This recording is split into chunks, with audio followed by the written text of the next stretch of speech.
The thoughts, views, and comments expressed by Rodney Munker, his guests, and callers on Freedom March are not necessarily those of the management, ownership, or production unit of the Verizon Media Group.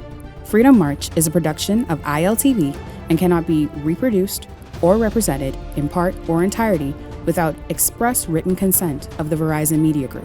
Freedom March is the intellectual property of the Verizon Media Group. Copyright 2020. All rights are reserved. Broadcasting live from the ILTV studios located here at University Drive. Welcome once again to Freedom March. My name is Rodney Munker. I'm a Justice of the Peace here in the Commonwealth of the Bahamas. I'm also a member of the local Catholic Christian community.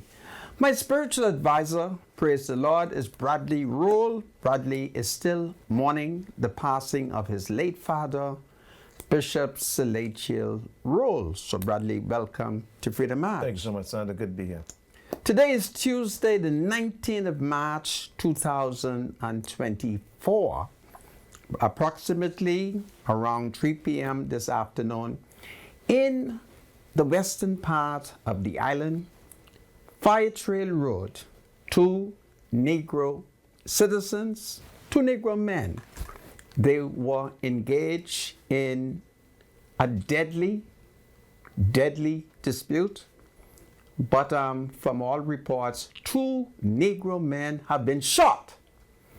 And the authorities have been successful in rushing both of them to the government's own Princess Margaret Hospital. I don't know what condition they are in, save that I have been told that they were both shot. You would recall that the 32nd murder for the year occurred right in that area of Fire Trail Road. Goodness me, I'm now confused. I even got it confused, so please forgive me. I think it's Fire Trail Road that the shooting took place.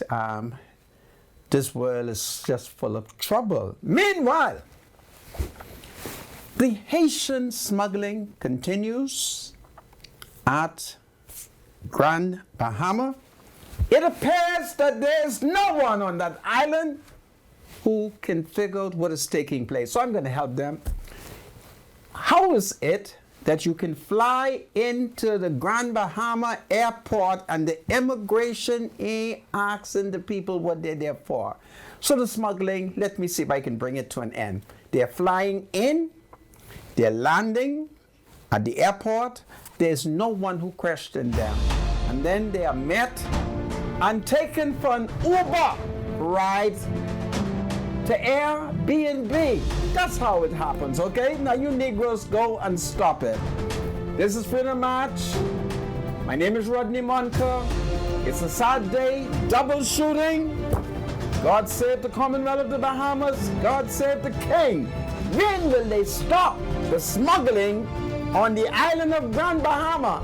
I tell you that. Welcome back to Freedom March. My name is Rodney Munker, and our breaking news is that this afternoon in Fire Trail Road, there has been a double Negro shooting.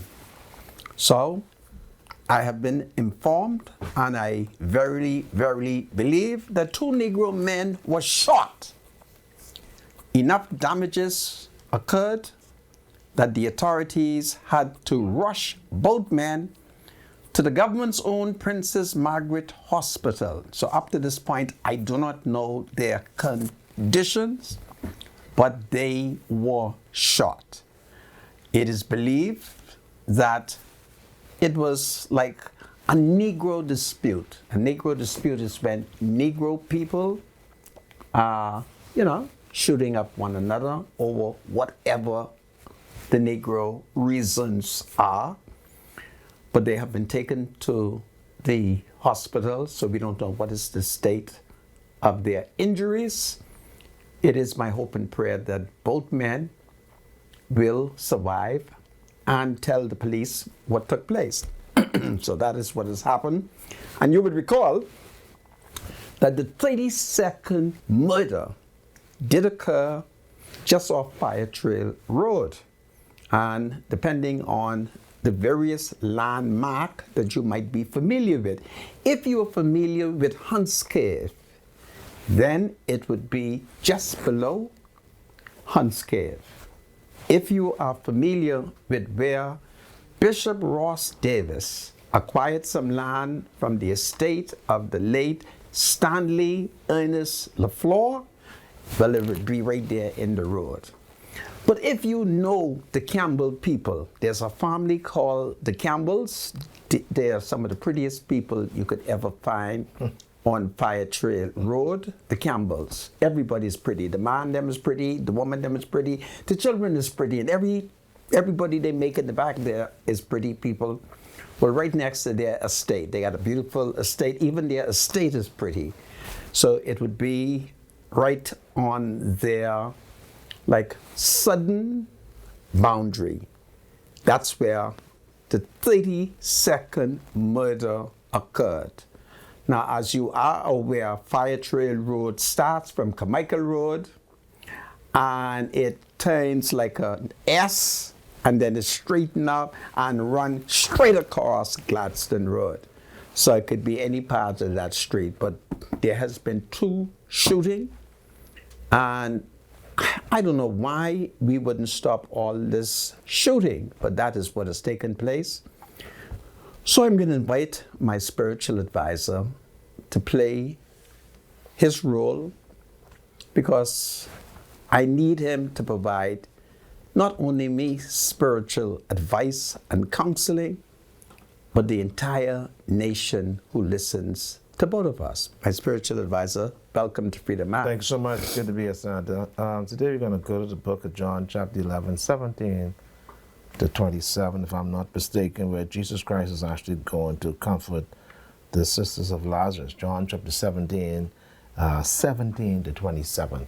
And, you know, we're very much familiar with this story. The daughter has a very, very, very powerful impact to all those who have, experienced a lost one. But it brings some comfort when you look at the assurance that Jesus Christ gives to Martha and Mary on the passing of their brother Lazarus. And here's what Jesus does in these few words. It says, on his arrival, Jesus found that Lazarus had already been in the tomb for 4 days. It says, now Bethany was less than 2 miles away from Jerusalem, and many Jews had come to Martha and Mary to comfort them in the loss of their brother. And when Martha heard that Jesus was coming, she went out to meet him. But Mary stayed at home. Lord, Martha said to Jesus, if you had been here, my brother would not have died. But I know that even now God will give you whatever you ask. Jesus said, your brother will rise again. Martha answered, I know he will rise again in the resurrection at the last day.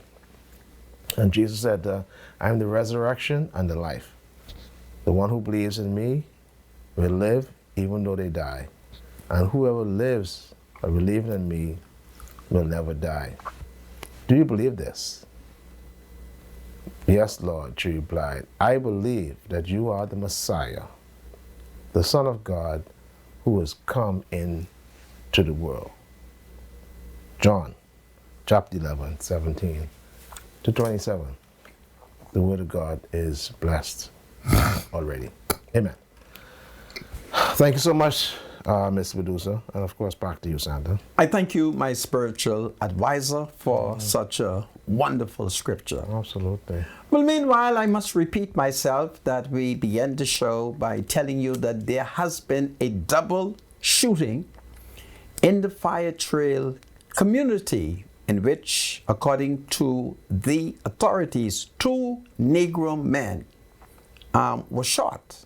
We do not know what role they played in the shooting. We do not know if they also fired back or what role they played, but nevertheless, 2 of them have been shot, according to the authorities, and they were both rushed to the government's own Princess Margaret Hospital. So we are very happy up to this point to be able to tell you that we have no information that they have lost their lives, save that we can say that in the Fire Trail Road community a couple evenings ago, the nation experienced its 32nd murder. So praise the Lord, these two men appeared to have survived. Other than that, it would have been 34 murders, but praise the Lord, there's been no murders. Well, having said that, you are aware that Prime Minister Philip Davis and a very wonderful delegation has traveled to Botswana in Africa. And for those of you who might have been following, you will see that it was a state visit of the Prime Minister. Do you have the Prime Minister in investing and inspecting the guard of honor in that African country? It's a beautiful photograph. Prime Minister Philip Davis inspecting a guard of honor. And of course, the Prime Minister has offered that government, the Bahamas' assistance in how to operate and manage the coin industry, how do we call that kind? Is it Bitcoin? The Bitcoin. So that is a wonderful development the Prime Minister has offered. So in addition to that, the Prime Minister made some very powerful speeches at the UN. And of course, the Progressive Liberal Party, according to an F&M source, had extended an invitation to opposition leader Michael Pintard and other revolutionary thinking F&Ms to accompany the government to Africa, but apparently Pintard and the F&M duck out of it. They have come up with some kind of unscientific reasoning as to why they were not willing to travel to the motherland, which is Africa. So I don't know, you may soon begin to read and or hear controversy as the F&M will attempt to explain why they thought they shouldn't go to Africa. So I just find it very amusing that the Free National Movement has ducked out of going to the motherland. Well, I think I'll leave that for now and wait until they create the controversy to really give you my opinion as to why Michael Pintard and the F&M may have ducked out on Africa. My spiritual advisor, the Prime Minister, is in Botswana. Yeah. He inspected a guard of honor. I'm being told that the opposition had been invited, but for whatever reason, Michael Pintard did not accepted the invitation to go to Africa. It almost suggests that he is not Afrocentric, and I don't know. Well, that's not it. I think he says that he doesn't feel as if a trip to Botswana is like a priority at this time or a front burner issue. You know, so as a result of that, he feels as if it's a waste of public funds, which could total between $400,000 and $500,000. I mean, that's a huge amount if that is the case. But that's the opposition. They're entitled to, you know, their views on trips that the Prime Minister makes. And at this time, I guess when you look at the details of the trip at Botswana, I haven't really taken a close detailed look at it because I'm preoccupied arranging my father's funeral. But yeah, for him, he feels as if the opposition at this time doesn't feel as if the trip is... Is Michael black? Yeah. enough. That has nothing to do with it, Santa. I Whether you want to prioritize something. May I put my question? But you always seem Is to. Michael Pintard black enough? Is he African enough? We are all African descent, Santa. Yeah, but is he including you? Is he black Yeah, your enough? problem is because you got a little bit of brown skin, you believe you're different from everybody else. Jesus, But you're my not spiritual different. advisor. My reason for You're going to not different. Africa or Kenya would be different from Michael. Say, Michael, What would be your purpose to go? my purpose not to go. What would your purpose not to go? Well, I don't trust them. I don't you forget think that now. you think they may tie you up and sell you again? they love selling my I haven't people, laughed in a long time. Well, right? well. But is Michael black enough? I don't think Michael is but that black has enough. nothing to do with it. So. Find me the picture of the leader of the opposition so I may show him and ask the country, is Michael Pintard black enough? And I'm kind of concerned about that. But let's look at what the Minister of Foreign Affairs had to say. I think it's There's very- Michael Pintard. We are all Africans. Is We that all look Michael alike. Pintard there? Yeah, not on the screen, yes. I'm beginning to think that his refusal to go to Botswana suggests that Michael Pintard is not black enough, he's not African enough, and we may have to repeat him. I don't know. Huh? Yeah. Yeah. But it's politics now. Yeah, It's not skin, okay? That's the sad part about it. When this African refused to play this constitutional role and go to Africa. Yeah, but you failed to logically and realistically criticize his comment. You know, you have not looked in this comment in a What is this comment, my spiritual intellectual advisor? way to see how Help me best out. you can rebuff him. Help me. When you look at Botswana and the relationship between the Bahamas and Botswana, sorry, where did he go? Is that the place? That the Bahamas went? That the Prime Minister went? Yeah. Is it Botswana? I think so, yeah. Yeah. So what relationship we have between the two countries? Well, what do you mean by that? What kind of relationship we share? Why should we What not are we exchanging? establish a relationship? What's happening in Botswana? I don't know what's What happening. interest would the Bahamas have in Botswana? Well, certainly it is a sovereign country. It's on a What can we continent. trade? I'm answering you. What can we trade? I'm answering you. Okay. It's a continent where black people are from. The Prime Minister has already offered Botswana certain expertise.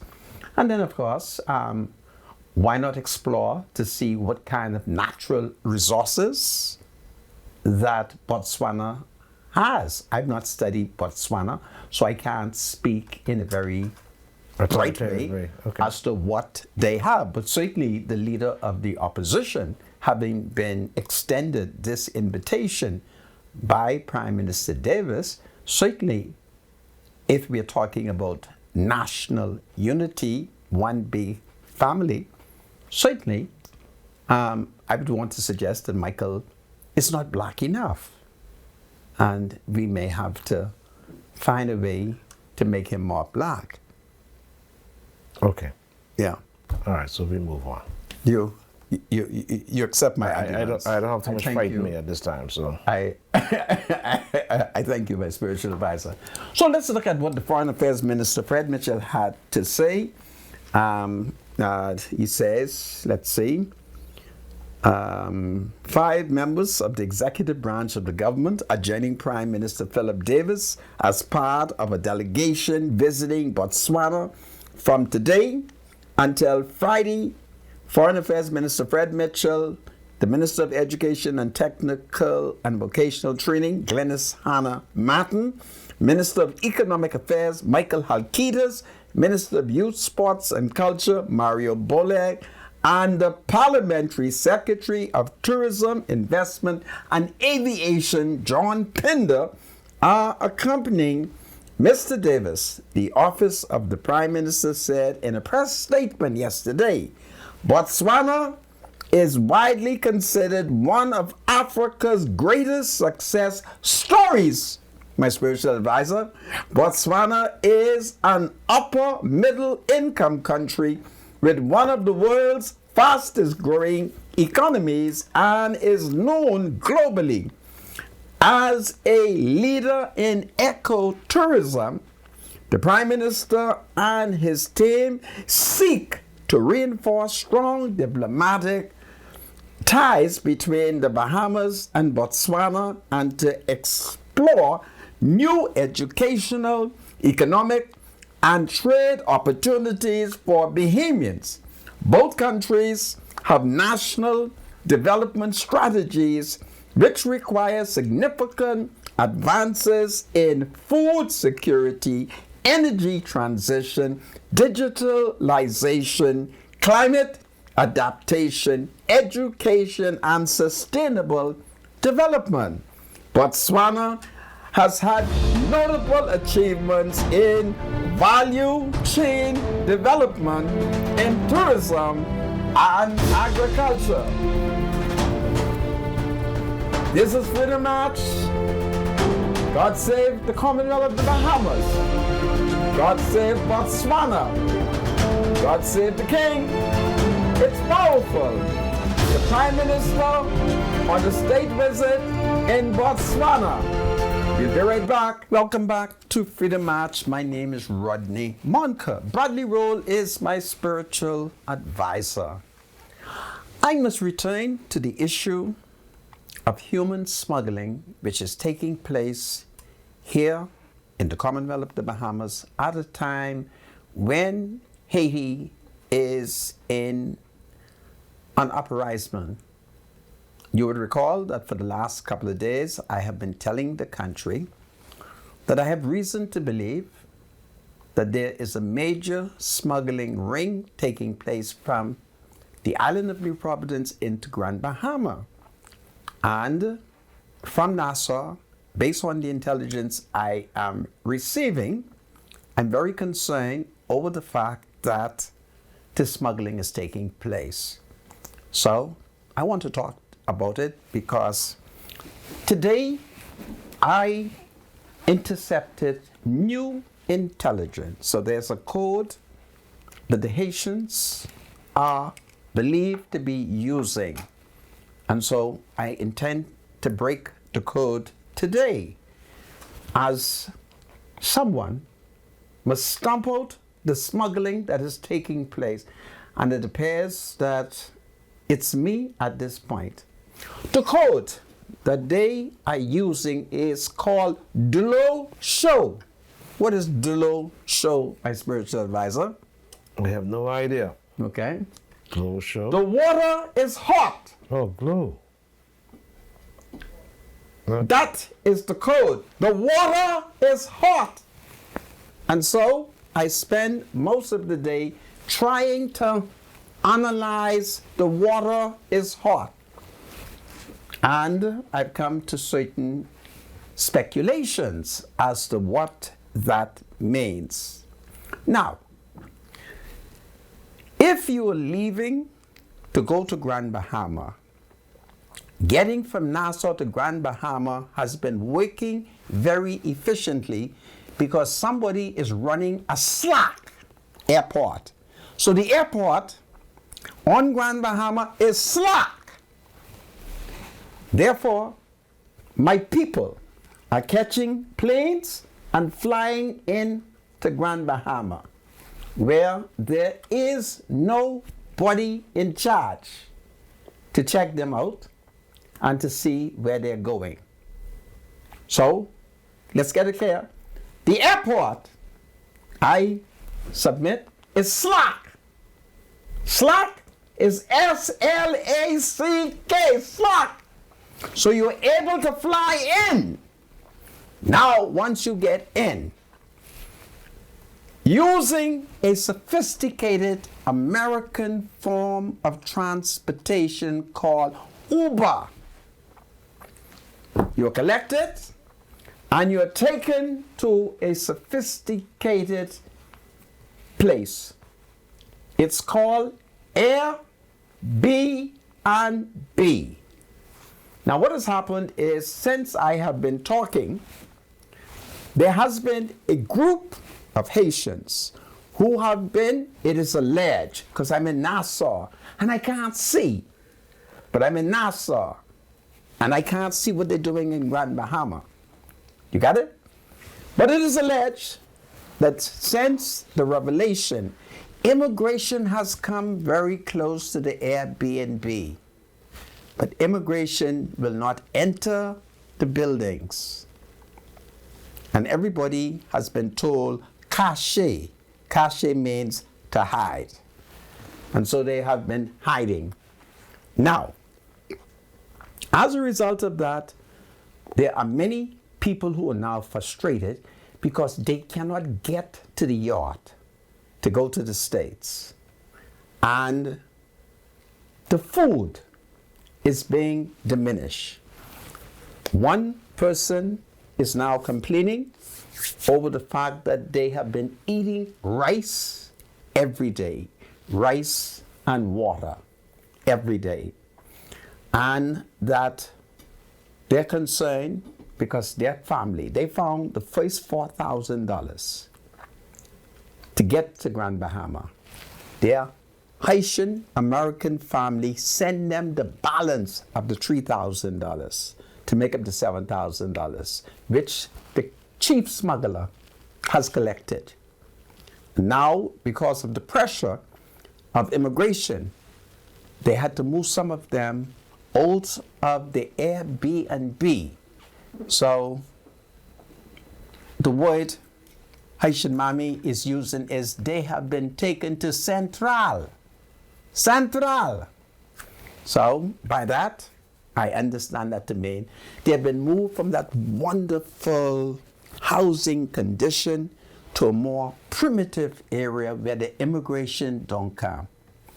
And then there's a lot of ravet there. And by ravet, you're not laughing at you, my spiritual advisor.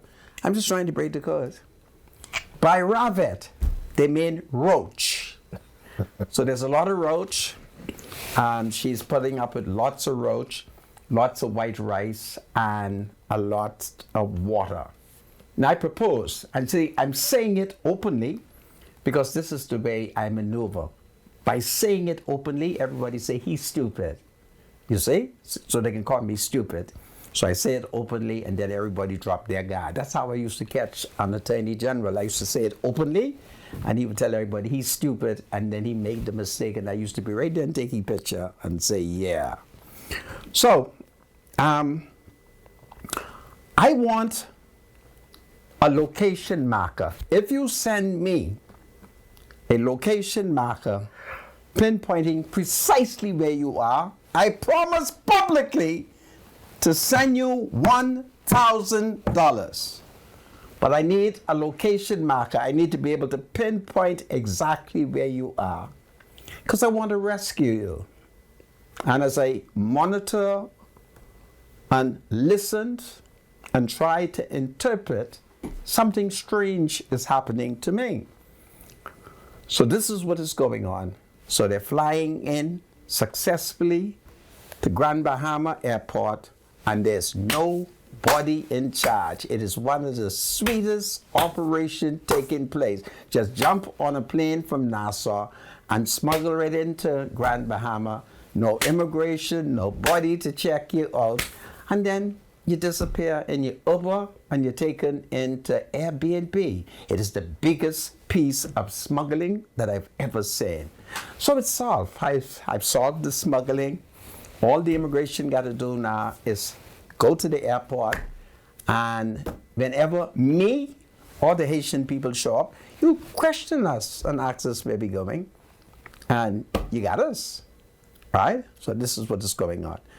And new people have arrived. This is the intelligence that I've received. The new people who have arrived, they expect Airbnb. So they've been given good Airbnb. But them who've been there like 2-3 weeks ago, because of the pressure of the immigration, apparently immigration is moving up and down, right? They had to be relocated. So I call on immigration to quickly move and stop the flights coming in at Grand Bahama, and just talk to everybody, find out, And it's an easy question. Are you here to be smuggled into the States? And who will smuggle you in? Just ask them. All right? Don't play no games. Say, listen, are you here to be smuggled into the U.S.? And see what information you can get. So this is what is going on in your country. Grand Bahama, it's the gateway to smuggling. It's a smuggler's paradise. And Airbnb, I curse y'all. Okay? For y'all to be doing this to the Haitian people. Airbnb. Any comments, my spiritual advisor?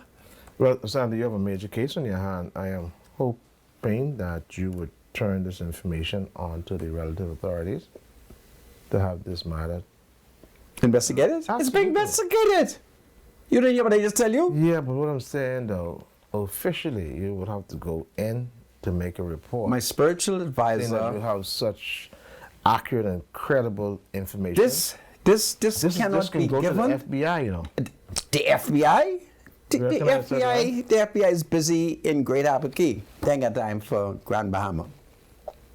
Yeah, but it's some serious information. Very serious. You shouldn't take this lightly. I'm not taking it lightly. That's why I'm speaking about this every day. It should be investigated. Every day. So have you been approached by the police, the local police yet? The police, they know precisely what to do. Information on to the Minister of National Security? My brother, this one isn't for the minister. What you mean? This is not for the minister. This could be a clear... This is not for the minister. Who's it for? It's not for the minister. But he is the minister. Lord Gassoa. It's amazing, eh? Yes. Wayne Monroe is the Minister of National Security. Yeah, but this one isn't for him. It has something to do with things that This happen. is not for him. I just answer you. It's for Who's Lord it for? Gassoa. That's it. So, folks, this is what is taking place in your country. Grand Bahama is slack, and I want to know whether or not the Grand Bahama Port Authority is responsible for the running of the airport. Who is responsible for the airport? And why all of this smuggling is taking place, and why are these people being held under these conditions? Because the last intelligence that was broken, the woman is very desperate. She's tired eating white rice. She's tired drinking water. There's no meat. And she's been moved to a horrible condition. And this code word is drill show. Water hot. So that's what's going on. Anyway, I've done my national duty by telling the whole country. All right? The spiritual advisor want me to tell him who I trust and who I don't trust. All right? Based on what is going on in Grand Bahama, I don't trust nobody in Grand Bahama. So I ain't talking to nobody secretly. I talking it openly. Yeah. Okay, so let's see. Haitian. Let's see what it says. How the Royal Bahamas Defense Force has apprehended 247 people in recent week, including 50 Haitian migrants about 5 miles west of Belle Island on Saturday. And so the smuggling is continuing, and it's such an easy smuggling. It's not complex. All you have to do is catch a plane from Lyndon Pinling International Airport and just fly right into Grand Bahama. I first thought that they were smuggling on a boat. No, you don't smuggle in on a boat. You just catch the plane and you land right there in Grand Bahama. No immigration, no custom, nobody. You jump off, your Uber is waiting for you, and you're taken to Airbnb. All right? I believe every ounce of intelligence that the Haitian people are providing me. Everything they tell me, I believe. Everything. And that is what is going on. And it has to be stopped. And it's easy. Put the immigration at the airport. And every time we land, all right? Just question us. Why are you here? Or follow us when we are picked up in our Uber All right? That's it. And we'll crack it. Okay? We'll crack it. Nice yachts are smuggling my people into the U.S. All right? That's what's going on right there in Grand Bahama. One of the biggest smuggling ring, according to the Haitian people, who have spoken to me because they are very upset over a number of reported drowning. And so I said to them, let's smash it then. So we're smashing it. That's it. Everybody knows. Okay? Yeah. Okay, so you have a topic, my spiritual advisor, or should I grab another one? Let's see. In the Tribune, Yes. there's a story coming out of the Tribune where it does seem as if the president of the could be the workers' union at BPL. I understand that his parents' home may have been searched by police. And their cause His parents' home is being searched by the police. And I'm understanding the cause is that they were looking for drugs. The president of which union parents? Is that the Bahamas Power and Lights? Let me double check. Is the Tribune reporting the that's, Tribune. listen to me for a second. Okay. Is the Tribune reporting that scandal that the president of BPL parents Let's see. whom is being searched for drugs? Here's what it says. BPL Union president says his home searched by police. Let's see. President of the Bahamas Electrical Workers Union, that's BEW, Kyle Wilson said yesterday, police searched his New Providence home and surrounding property. Wilson said he was not at home at the time, but relatives informed him that police had a warrant and were reportedly searching for drugs and stolen goods and ammunition. He said 5 to 6 officers left after finding nothing. Wilson, who lives with his elderly parents, said he feels it might be an effort to intimidate him. That's on the front page I have a difficulty of not the Tribune. Sorry, forgive me, pardon me. It's not the Tribune. It's the Guardian. Okay. I'm so sorry. It's the Guardian. Let's apologize to the Karens. It's the Guardian, not the Well, Tribune. so that I would know that you don't mean the Tribune. Spell the Guardian. Guardian. It's the Guardian. And I think this story has been reported by the executive Is the editor. Guardian the same as the Nassau Guardian? The Nassau Guardian is correct. The Nassau Guardian. Okay. Yeah, and that's been reported by the executive editor, Candia Dames. And when did Candia reported this story? Let's check the date on this. That has Tuesday, March the 19th. That is Is that today. today's date? Today is the 19th of March. Okay. Okay. Well, okay, so I mean... Well, let's look at it. I like it. I don't know Who if is it's the I don't know if president it's too much to look of into. BPL? Kyle Wilson. Kai is. Man, you know these things. Why you be asking me these things, man? Come on, man. Honestly, I can't take no more. If we are going to discuss him, All right, Senator. Do me a favor, Mr. Lucer, because I have enough on my head right now. See if you could send the story to his tablet. Yeah. I can't take too much okay. questioning. Well, just relax, my spiritual advisor. I'll relax. Don't bother me too much. Leave everything To you. in me and Jesus' hand. Oh, that's the best hands to leave it in. Not your hands now. Amen. Your hands is not the best hands. Jesus' hand. Yes. Okay. But for the politics, you leave it in my hand. If we are discussing an official of BPL, it becomes important to identify who are we talking about. And that is why I asked him. The president of BPL is a very close friend of mine. The issue is very sensitive. So I have to be very careful on how I answer because the president is my good friend. And there are times when my honesty could upset mortal men. The police do search people's home from time to time. In 1981, the police came, they searched my home, and when I questioned them, what are you searching my house for? I was so excited when they told me. They said, we have reason to believe that you have in your bedroom the editorial of Etienne Dupuche. And it was true. I was living in a two-room house in Black Village. And in the bedroom, I kept every editorial that Sir Etienne Dupuche wrote. And in the nighttime, I read them under my kerosene lamp. And the late Basil Dames, he came and he seized it. If you do not believe me, read the Tribune account of 1981 when I informed them how they seized my editorial.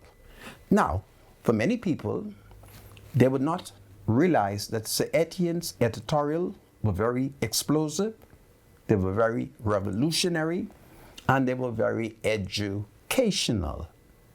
And so I suspected that Pinling and the PLP did not want me to learn the teachings of the late Sir Etienne Dupuche. So they confiscated my editorial. They did not come for dope because Pinling knew I didn't smoke dope. He knew. Pinling knew I never smoked dope, so they didn't come for no dope. That's the point that I'm making. They knew. What did they come? So every time they came to my house, if I knew that they were coming in the yard, I started hiding the Tribune paper. Because I would say to my wife, the same moment now, Bill and them come to see what I read. And they would carry my stock and newspaper. That's a fact. Because Pinland know that there was one Negro in the whole of Bain Town that refused to smoke dope, and that was me. All right? So, it is not untraditional to search the home of the president of BPL, the Electric Union. They have forgotten. Perhaps this president was young when they went to a previous president's house and arrested him and confiscated his gun. But they don't remember these things. And nobody would pay me so I could remind them.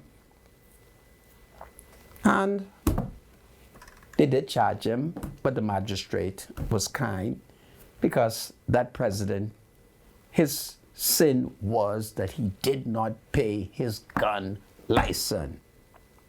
And he had scores of people downtown. So they went, searched his house, seized his rifle, because the police did remember that this man who was creating all this problem for Pinland and the PLP didn't pay his license. But they don't remember that. See, only me is remember them things, because when they did that, I said, wow, this is very interesting. So, Kyle is my good friend. I don't want to comment any further. Safe to say that they didn't find anything illegal in his parents' house because his parents are wonderful citizens. They're law-abiding. And if you have law-abiding parents, you don't have nothing to worry about. It's like me. I never worried about my parents because Mama was going to jail for her own dope.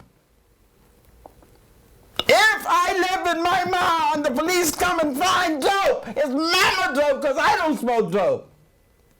I don't care if my brother or my sister don't like what I say. Any dope in the house, it got to be Mama dope because I don't smoke dope.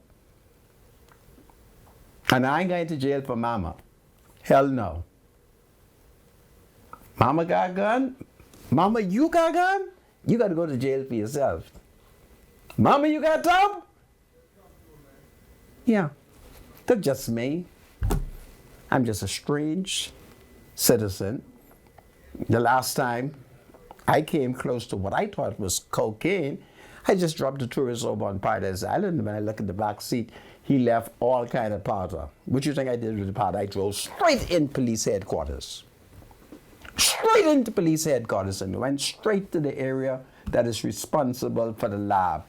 And I asked for the officer in charge. I said, come, the tourists leave this powder in my taxi.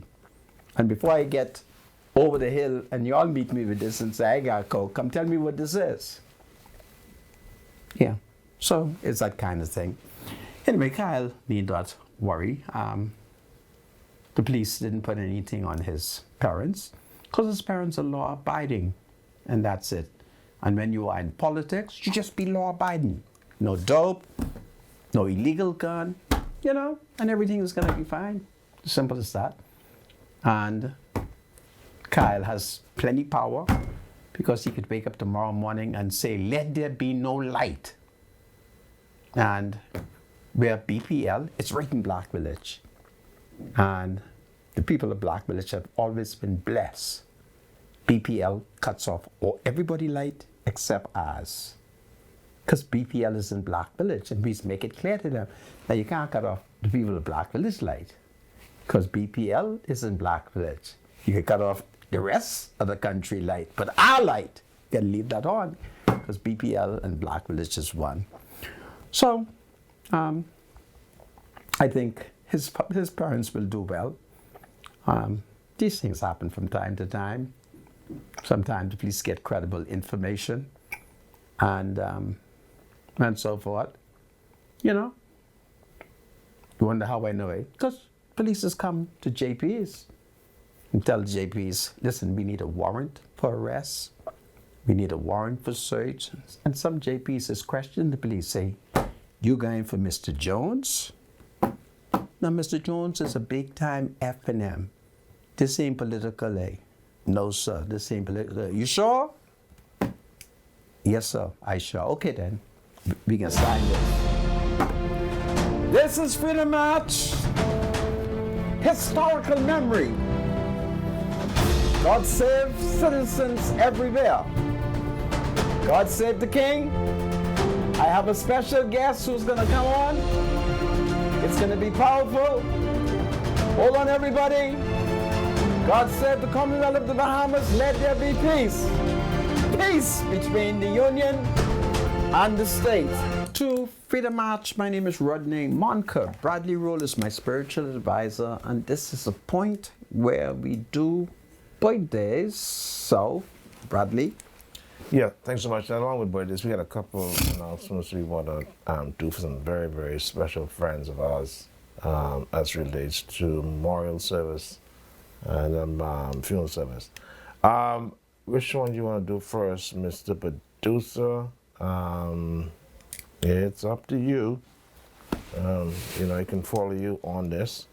But we do have a couple of birthdays. We also have a wedding anniversary as well, I think, to do. So, our dear brother Danny Knowles. Forgive me. Our dear brother Danny Knowles, the Public Hospital Authority invites you to join them for a memorial service celebrating the life of Daniel Alexander Knowles, Director of Finance, past Director of Finance in the Public Hospital Authority.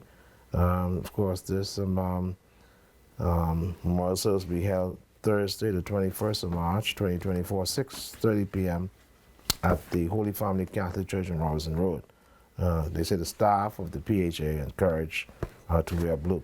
So this memorial, Danny Knowles, of course, is a member of the Happy Park Church of Christ, and of course his funeral will be on Saturday, 23rd. So the memorial service is scheduled to be held this Thursday, the 21st of March, 2024, 6:30 p.m. At the Holy Family Catholic Church on Robinson Road. We'll make a funeral announcement for Danny officially on Thursday. And some troops are hard to accept, but your memories will never be forgotten. My dear brother in Christ, Daniel Alexander Knowles. All right, Mr. Producer, we got that out of the way. Well, I have one. Well, we're done. I'm not done. Oh. Sorry about that, Santa. Forgive me. I was just talking about, okay. And so we want to, of course, announce the memorial service as well for Donna Marie Leah Campbell. The memorial service for Donna Campbell, who's the wife of Kendall Campbell will be held at St. Paul, the Apostle Catholic Church, Western Road, Nassau, Bahamas. That's going to be tonight, Tuesday, March the 19th, 2024, at 6 p.m. And of course, officiating will be Father Kendrick J. Forbes. So we want to announce the memorial service for Donna Marie Lee Campbell. The service will be held today, Tuesday, March the 19th, 2024, at 6 p.m. Officiating will be Kendrick J. Forbes. Forgive me. Officiating will be Kendrick J. Forbes. All right. And of course, the funeral service for Donna Campbell is going to be held on Saturday, the 23rd of March, 2024, 11 a.m. at St. Francis Xavier's Roman Catholic Cathedral, West Hill Street. And of course, the interment or the intimate will be at the Roman Catholic Cemetery on Tyler Street. So the memorial service is going to be held this evening, Tuesday the 19th. Of course, the funeral service for Miss Donna Campbell will be held on Saturday, the 23rd of March, 2024, at 11 a.m. at St. Francis Xavier's Roman Catholic Cathedral on West Hill Street. And the interment will be at the Roman Catholic Cemetery, Tyler Street. Very good friend of mine, indeed. We worked together for about 6 years at the Chase and Bank back in the 80s. We're going to miss Donna. Make no mistake about that. Okay, and then who do we have here? We got a birthday. Is this a birthday shout out? Okay, let's get to her. Let's get to her quickly. Let me just scroll up. We would like to say happy birthday shout out to Alma Farrington from Bimini. It's coming from your husband, William, your daughters, Kentura, Cantona, Katrina, your grandkids, other family members and friends. We love you. So happy birthday to Alma Ferguson from Bimini.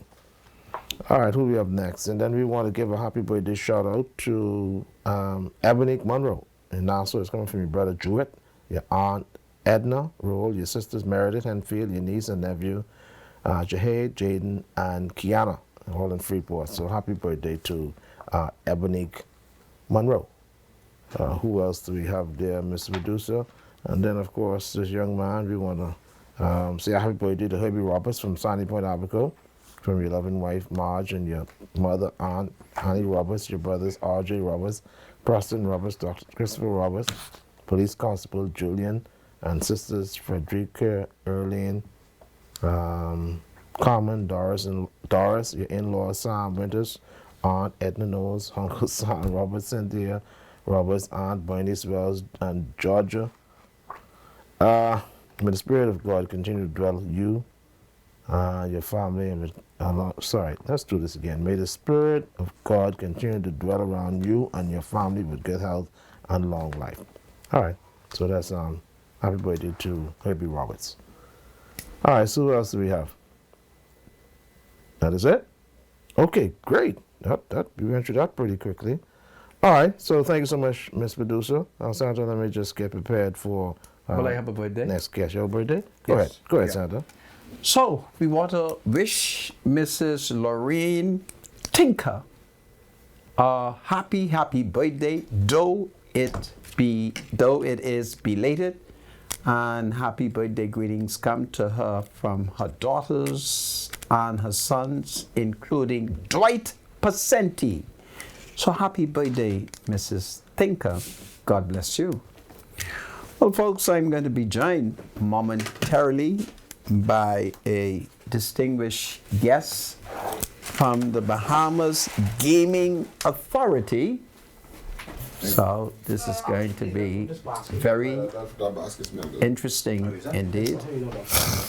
Yeah. Good to see you. Good? Yeah. So, come. How are you? Hey, man. Okay. Yeah. So, the voice is on? Yeah. So we're going to be joined shortly as we look at 100 years, perhaps 101, perhaps 102 years of gaming in the Commonwealth of the Bahamas. So this is going to be very powerful indeed. So just bear with me as we prepares our distinguished guest. So this is powerful, powerful indeed.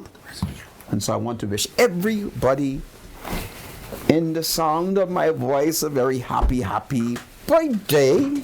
And this is powerful. So folks, I want to welcome to Freedom March Dr. Daniel Dumfries Johnson. And Mr. Johnson, if you would look straight ahead. Yes, sir. Welcome to Freedom March. Thank you. Thank you for having me. And it is my pleasure. You are the chairman of the gaming boards. Am I correct? Yes, sir. I am. Tell me, what role do you play as chairman, and what role does the gaming board plays here in the Commonwealth of the Bahamas as it relates to gaming and hopefully casino gambling? Well, twofold. One, the regulator is the authority that sets the parameters on fairness, who is suitable, licensing, and the law. And so we are the regulator simply for gaming in the Bahamas. That is online gaming, casino gaming, web shop gaming, anything where there are wagers and bets being placed. You would get permission to do so. And the real role is to make sure it is fair across the board without any interference, that it is absolutely fair, safe and sound to do under the regulations and the Act. Now, by fair, it means in terms of one's ability either to make an application and receive a license, or is it both that and the right for me as a sovereign citizen to go into Bahama and or the hotel on Paradise Island and participate in casino gambling? And notwithstanding that I am the mixed race son, I cannot go in either of those places and gamble. I hope my question wasn't complex. I hope I did put a question. How best can you answer that?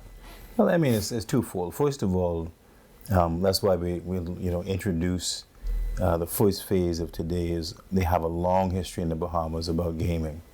And I think it has been, throughout its history, actually, a tripartite type of thing. You know, you have separations where different people do different things. That's the history that we inherited. I think we inherited a regime from colonialism, imperialism, where the masses ate, went to school, did things in one area.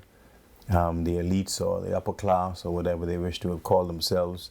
Some call them the lumpen proletariat. They did their things in a different area. And many parts of this regime, there are leftovers from it. Eventually it will go away.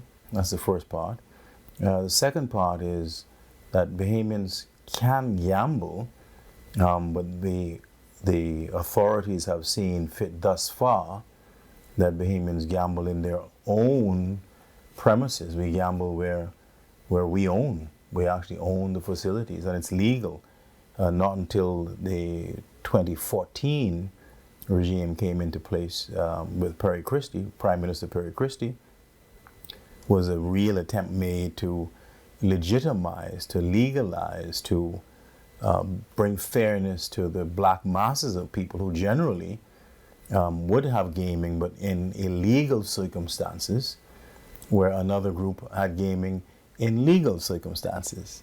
So the first phase of that phenomenon, the transition, was not what people thought it would mean, that, I would get to go to Harvard University because all people can get into the school.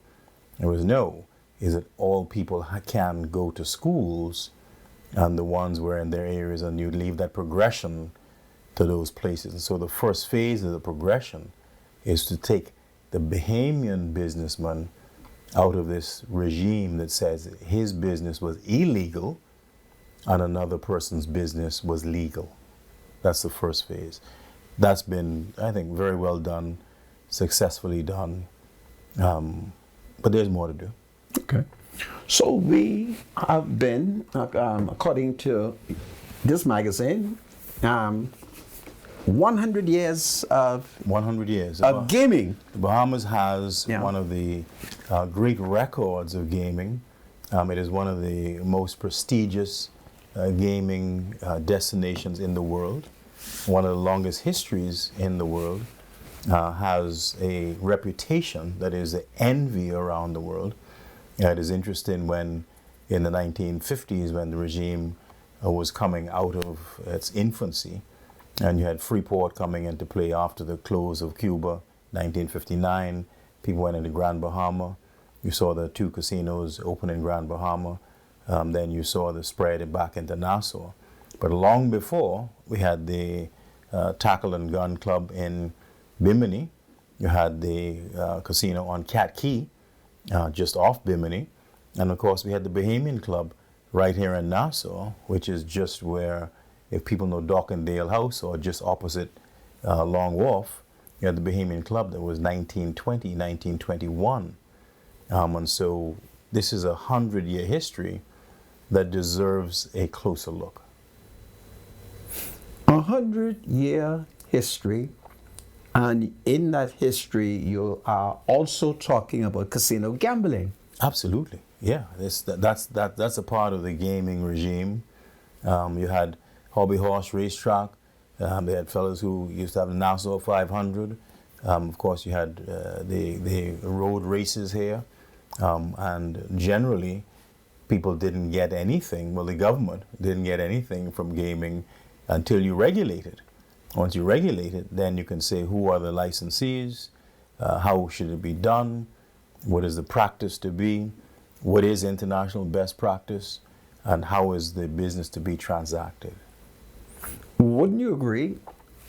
In this 100 years that we are reflecting on, there has been a Commission of Inquiry investigation into casino gambling, which reported between 1966 and 1967. I'm not trying to put you on the spot because you Please may do. not have looked at that report in a long time. But in that report, the commissioners, all of whom comprise of distinguished Caucasians, have found that the Negro people should be permitted to enter the casino and to gamble. Now, 1966 to now, certainly wouldn't you think it is a disgrace that black leadership refused to set me free and allow me as a sovereign citizen to enter any of the casinos and participate in the gambling? Well, first of all, the thing about the 1967 Commission of Inquiry, and I bring you the copy of the report, mind you, was that it uncovered some of the malfeasance, some of the dangerous parts of the trade, particularly in Grand Bahama, where this Commission of Inquiry was not conducted by the Bahamian government. This was 67, so the PLP was just coming into power. This was a major investigation by the British government for people within the UBP at the time, for various practices that they found they were left wanting. So that was the start of it, and hence the separation. Right, the separation really came about then. You had another separation come about in a few years after, pre-independence in 1972, where the great Carlton Elijah Francis said that he really would, on a point of principle. You have the photograph of Carlton Francis, Carlton the Elijah distinguished Francis. gentleman, portrait of him. Said that he would not agree with the gambling regime, and on principle would resign his cabinet post. It was a great loss great fallout for that. I have it here if you want to see him. A great fallout for the entire group. But that's just the way it was at the time. It was unfortunate. When will liberation come? When will I think eventually. the Bahamian masses? So let me tell you the principle behind it, so the people understand.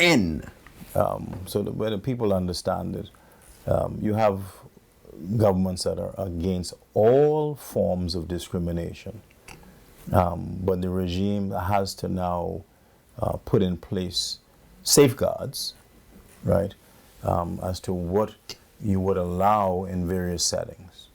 The biggest thing to this is that we have looked at, in all fairness, that people who are gambling in foreign-owned casinos, that those funds transit the country. They're going to leave the country. And those even with proper taxation? Well, most of it will leave. Because we only tax to a certain amount. Right. That's it. You're not taxing them. Yes, they are taxed. They're not being taxed. Well, let me finish the point. The local gaming officials are taxed. They're not taxed if we are comparing. Both have considerably decent tax rates, and they're the same at their level. Both are, I think, compliant in what they're supposed to pay. They don't have any problem with that. But the point I'm trying to make, Mr. Munkar, is that one, the funds leave the country en masse, and one, they remain en masse. So that's the difference at this point. And I think in the years to come, you will have discussions as how that's going to play out. What we see coming in the future, and it'll be interesting for those all around, are actually Bahamian ownership going deeper into the large-scale casino business. But let's first agree that casino operators in the Bahamas are not properly taxed. When you compare, if I'm saying it correctly, the ratio as to how we tax the local gaming industry, Paradise Island and Bahama, they don't pay no real tax. They get away with almost everything. I mean, that's difficult for you to say, right? Not on the casino side. Huh? No, they pay their casino taxes. Well, tell me what Bahama pays. I'm not allowed to. I wouldn't give out there. But we have a report. Isn't that public record? Yes, but we have a report coming out. If it's public record, but I'm not going to do it in this setting. I wouldn't do it in this setting.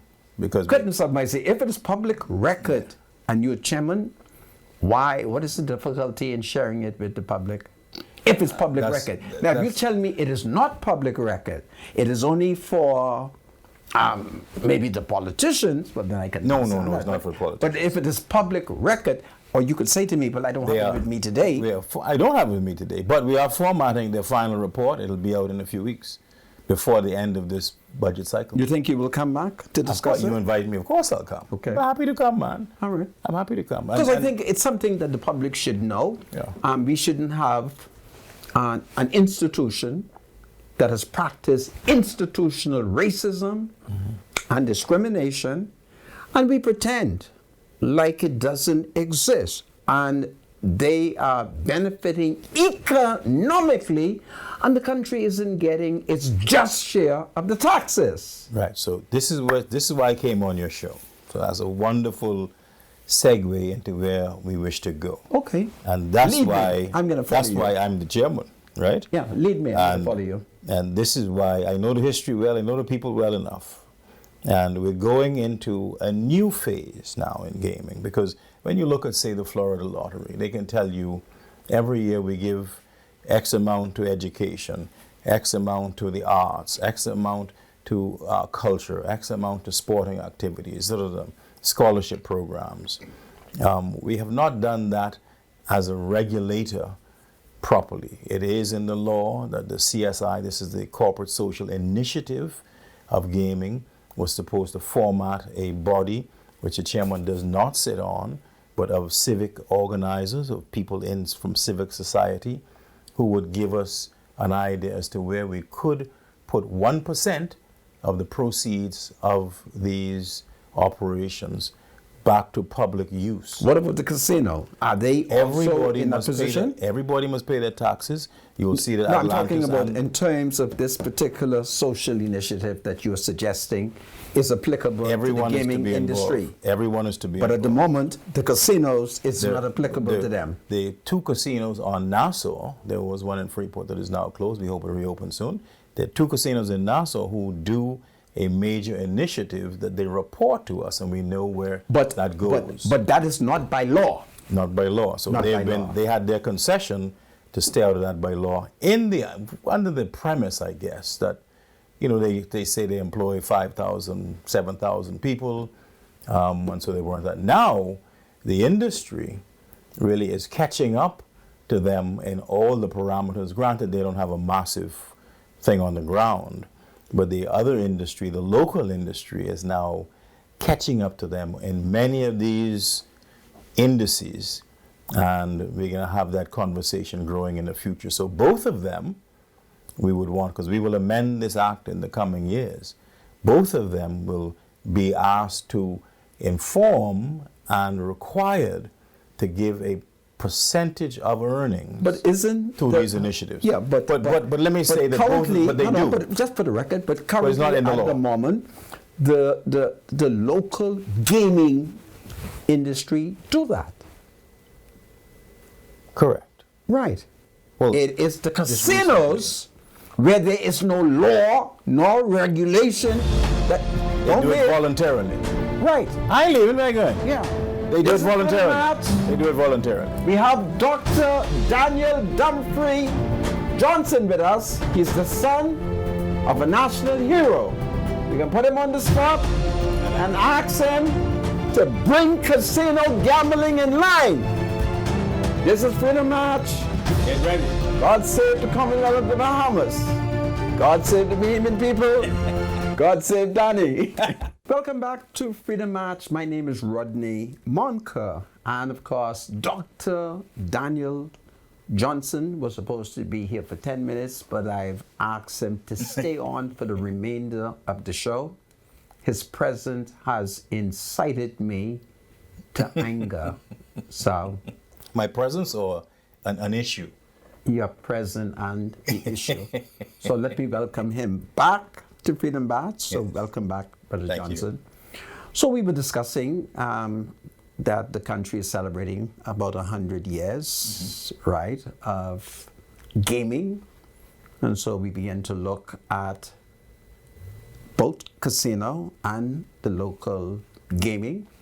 In fact, there are many myths and legends surrounding gaming in the Bahamas. Of course, one of those is that Sahari Oaks may have been murdered by those who eventually took over casino gambling.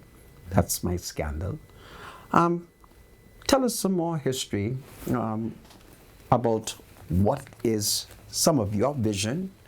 How do you see the gaming, the local gaming industry, and the casino playing national roles in youth development?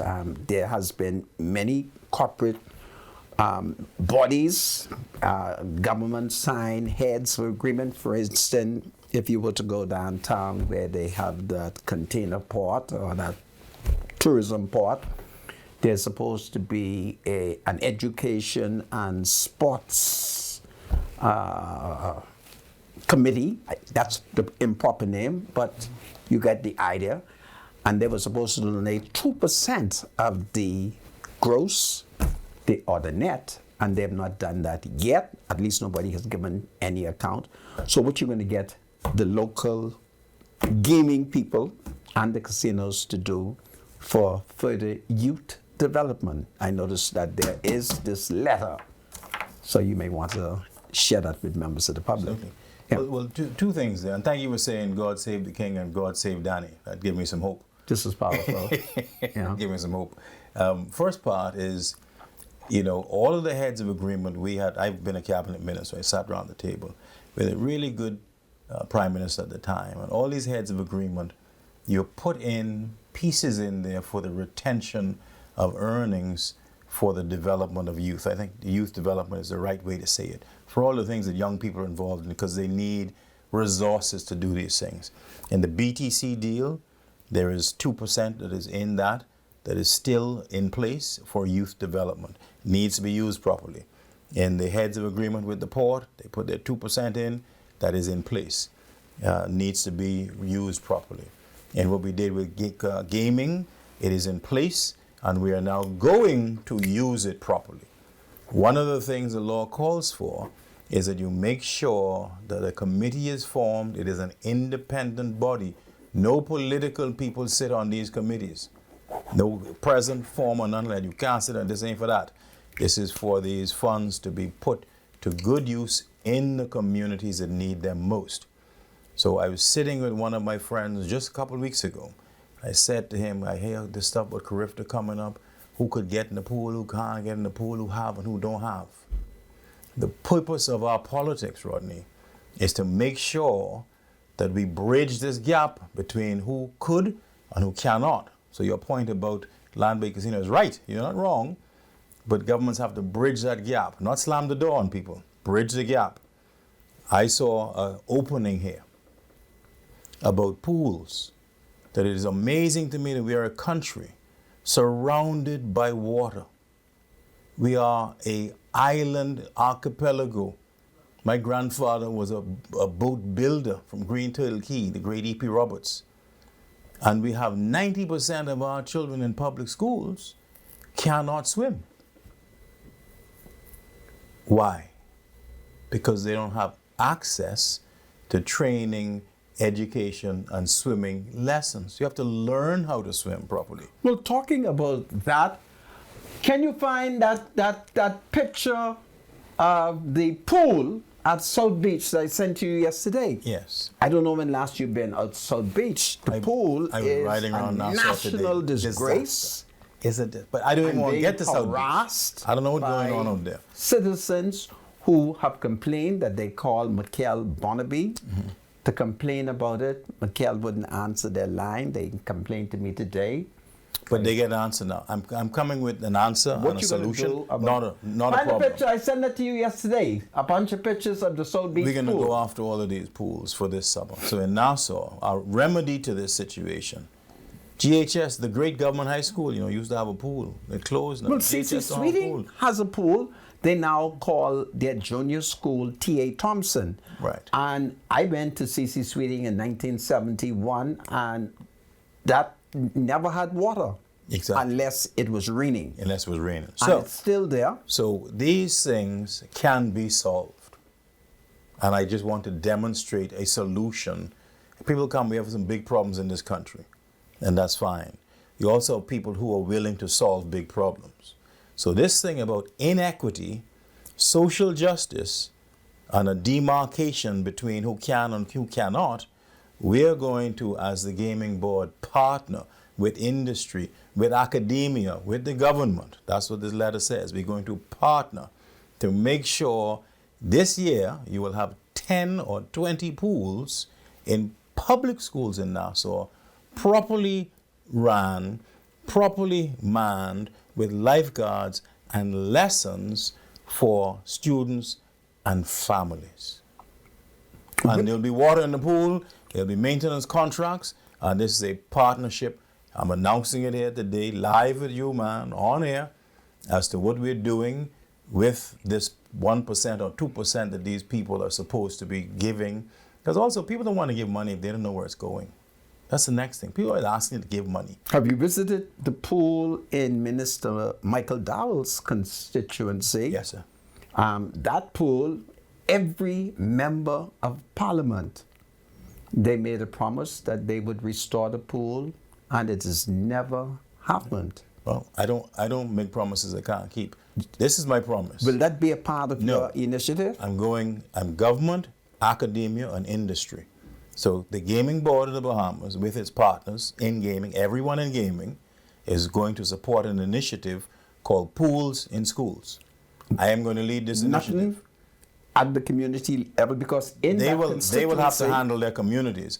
I have agreed with the Ministry of Education to do the schools. Okay. Now, they may have some spin-offs to help them, but I cannot commit to your community. Can you commit to the government's South Beach pool? I will help them with the government South Beach pool, yes. But what I'm saying, the reason this is important for pools in schools, and I want people to get this in their minds, when you are a young person between the age of 5 to 15, you spend 2/3 of your waking hours in and around school. This is where you learn lots of things. The discipline, the idea of inclusion and participation is where this program is going. This is not just about having a pool. This is more, if you look at the first page of the letter, we speak about the benefits as to what these programs bring to young people. Because you got a bunch of young people out there who are saying, look at these problems we have, we could solve these, and we want to be involved. And we got a bunch of young smart guys in gaming who said, yo, if y'all got a solution, we'd like to be involved. And this is what's going to happen in this programming. This is a gaming board initiative, but I tell you, the people who are going to come on board are going to shock you because they can see where this is going. And will among those people be the casinos? Yes. Because you see, they have to. I kind of They need sense that this here is a message to the local gaming business people. Everybody. But it's been led. But it got to be led by someone. Yeah, when the casino has not played a significant role. And I wouldn't want to tell you on public TV what all unlawful benefits we have given casinos in this country. They get concessions. Many of which are unlawful. Well, you negotiate what you get. If you got a great negotiator, you go into negotiations and you get the fella your teacup in front of you. Well, you give him the teacup. You can't blame him now. You give him the teacup in your negotiations. That ain't fair. You could get better negotiators. Okay. So we can get a better deal. I think we could do better at that going forward. We also need deeper Bahamian ownership in these operations. You get these mega things coming in. In our old Bahamianization policy, we would always want to ask, well, who are your Bahamian partners? Where is the Bahamian spend in here? That's the important part of national development. Not just, oh, my casino's bigger than yours, but where are the partners in here? And I would definitely say to you, if you could find Bahamian casino operators, well, I don't see any reason why a Bahamian government, this regime, this government, a Brave Davis-led government, a Danny Johnson-led gaming board, you have Bahamian casinos, we could quickly enter the conversation as to why can't Bahamians game in those casinos. That's very interesting. What about a national lottery? What is your concept? Are you bold and brave enough to suggest and advocate a national lottery? And the national lottery need not be managed and or controlled by the state. Those who exist in the business can partner and manage it on behalf of the state. What about a national lottery? Taking into consideration, I'll give you an example. Right there in Millis, in the constituency of Warren Miller, there's a strong PLP woman who has cataract on her 2 eyes and can find no one. She goes to the government's clinic, and the government clinic sends her to a private practitioner, and he ain't give her the check. And we have scores of Bahamians who have problems with their eyes. They need cataract surgery. They need other surgeries. What have you ever thought about a national lottery that can fund these kind of medical issues which has permeated the country? Yes, we have. The research at this point tells us a national lottery is not a sustainable event. Let me take your colleague. We would have no. Go ahead, talk. We would have no problem doing that if the research says it. We would only want it to be to the present regime, the gaming people who are in it now doing a good job. We would also, I also have to tell you that it is not. Forgive me. Hold on one second. This is Michael Barnaby. Barnaby. I had to raise your name because I had a distinguished PLP who nagged me today over how he had called you. You wouldn't answer the phone. And among his complaint was the disgraceful level of the South Beach pool. And he asked me if I would say it, and I couldn't find a way to say it until Mr. Johnson comes in and talk about pool. The magnet reach. So, Mr. Barnaby Johnson, could solve that. having come in, I can now raise the issue and say, listen, when you can finish and fix the South Beach pool, because the people are complaining. Well, see, I think a lot of persons are triggered by the pool because not only, well, firstly, let me just say this. Good evening to your listeners. You know, my mom is one of the women there. This is So powerful. every time my name call on your show, she is calling me and say, listen, Rodney just called your name. You better call Mr. Munko. But truth be told, I'm not responsible for the pools. It does not fall under my portfolio. And so that doesn't fall under my responsibility. But what I would like the public to know is that I've been working feverishly within my community with the future site of the community center, which is supposed to also have a pool there, which we haven't begun construction on, but we were testing the ground for it yesterday. But I'm not responsible for the South Beach pools. Can you look to see who is responsible, and can you give somebody a contract to clean it up? Because Well, he'd have to see who's That would be responsible. outside the scope and the parameters of what we're able to do based on the construct of the act that we're responsible for verges, parks, beaches, etc. But I am sure that one of my diligent colleagues, if I bring that to their attention, that they will deal with that expeditiously.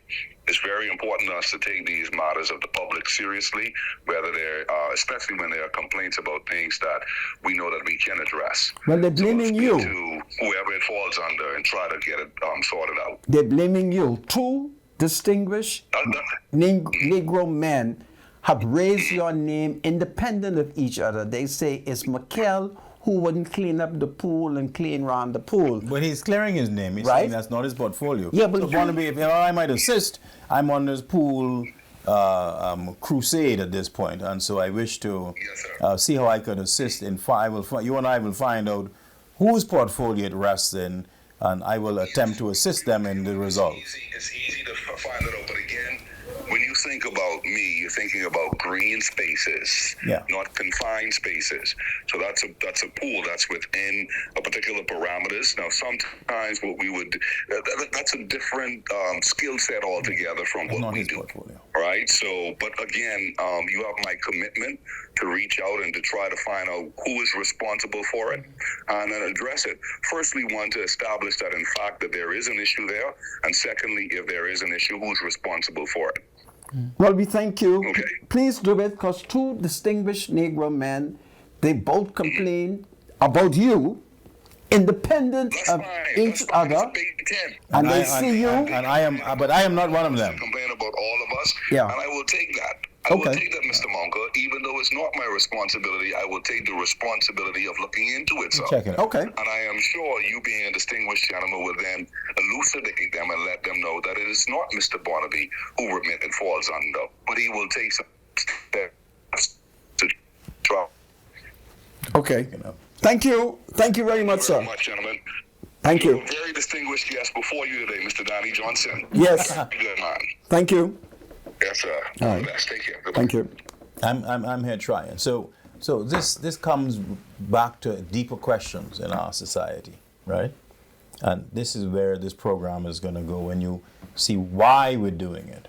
Yes. And it is that people are not calling just for order in the public sphere. I think public discourse is about order. If you could do this with crime, if you can get this under, getting everything's under control. That's not what young people are talking to me about. Young people have been talking to me about social justice. And I saw you as a young man, you and Erlen, you used to come by my father in Craftsman's Press. Those conversations were social justice issues.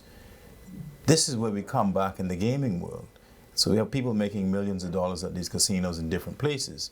Okay, what are you going to do now as a social justice mechanism to open up other avenues so more people have more opportunities for a better life. We know the cost of living crisis, but there's a quality of living crisis also.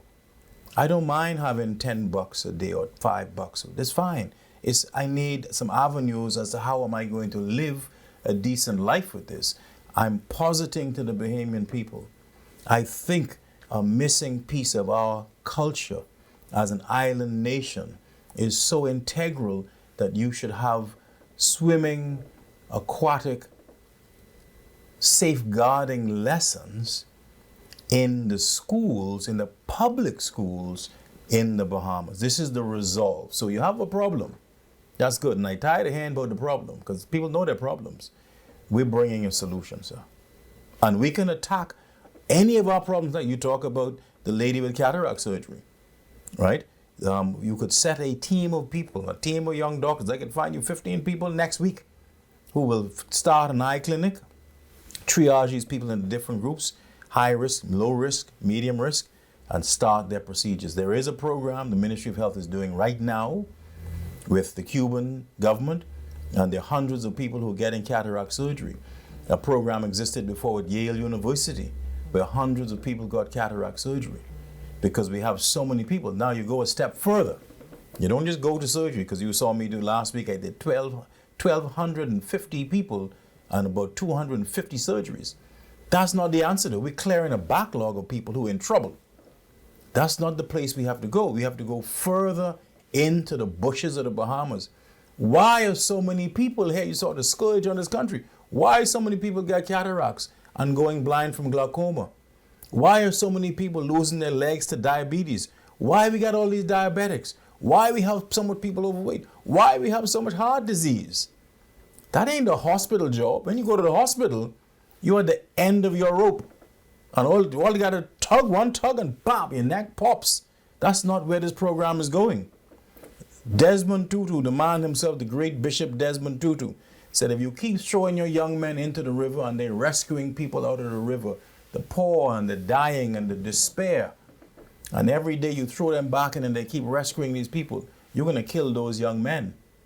You have to stop one day, go upstream, up the river, and find out two things. Why are these people falling in the river in the first place? And how come they can't swim? That's all I ask in Bahamians. As a country, stop complaining, stop talking stupidness to these people who have sense.